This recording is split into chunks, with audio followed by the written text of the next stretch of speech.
when we change our clocks twice a year, it creates all kinds of problems. Kids get up at the same time even though the clock's changed.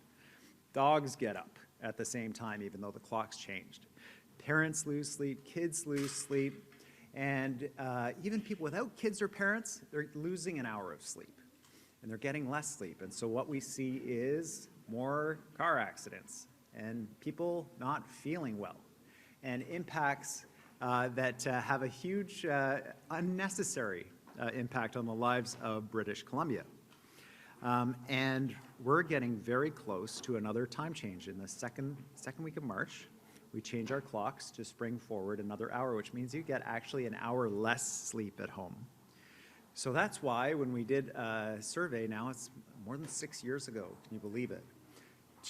More than 200,000 British Columbians wrote in and said, please, can we stop changing the clocks? We'd like to stay on permanent daylight savings time.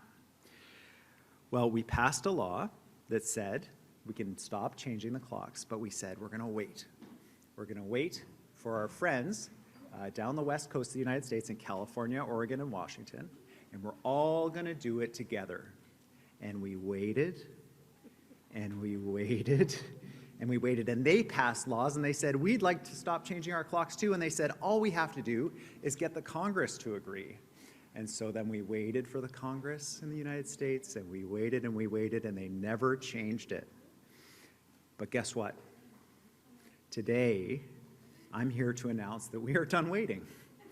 British Columbia is going to change our clocks just one more time, and then never again.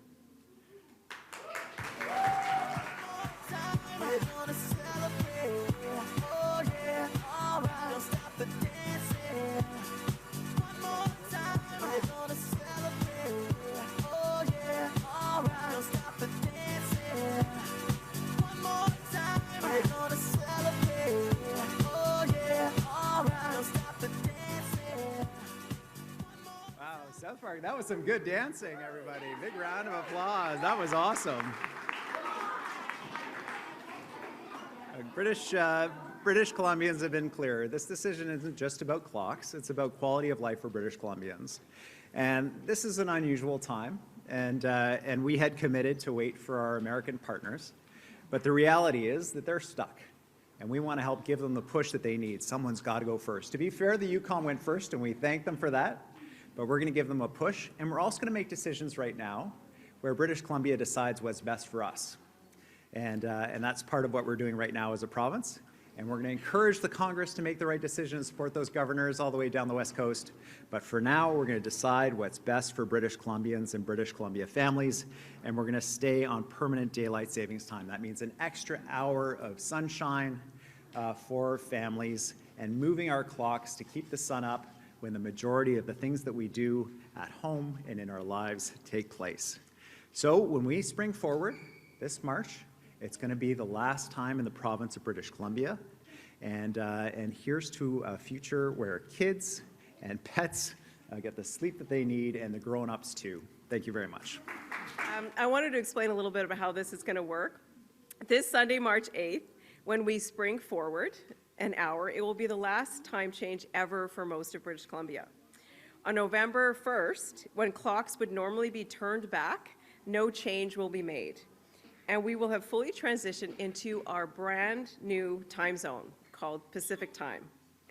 Pacific Time will be set 7 hours behind Coordinated Universal Time, matching the current offset used during Daylight Savings Time. During the winter, from November to March, Pacific Time will match Alberta and other regions observing Mountain Standard Time. While in the summer, Pacific Time will align with California, Washington, Oregon, and other Pacific Daylight jurisdictions.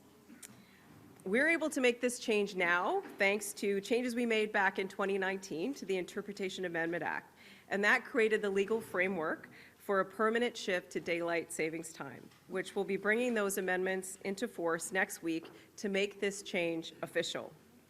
And to be clear, people won't be seeing any changes until November, to give them, businesses, and institutions the necessary time to prepare for the transition.